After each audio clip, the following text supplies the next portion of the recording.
"65 million years ago, a catastrophic event unfolded on Earth.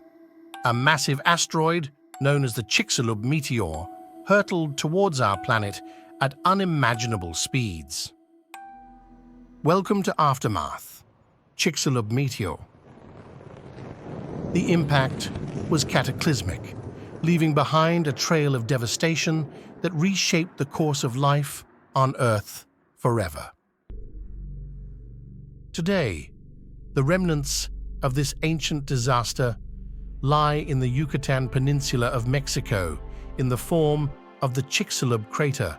But what were the lasting effects of this monumental collision? The aftermath of the Chicxulub Meteor had global repercussions. The impact triggered widespread wildfires, released enormous amounts of dust and debris into the atmosphere, and caused tsunamis of unprecedented scale. In the immediate aftermath, darkness shrouded the planet as sunlight was blocked by the debris, leading to a global cooling event.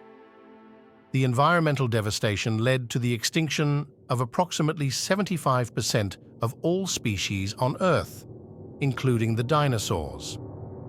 But from the ashes of this devastation arose new life.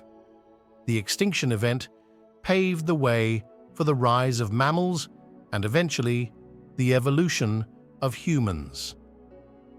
Today, we are witnesses to the enduring legacy of the Chicxulub Meteor. Its impact serves as a reminder of the fragility and resilience of life on our planet. As we gaze upon the crater, let us reflect on the profound impact of this ancient event and the enduring story it tells about the history of our world. Thanks for watching. Please subscribe and like to support the channel. See you on the next Aftermath.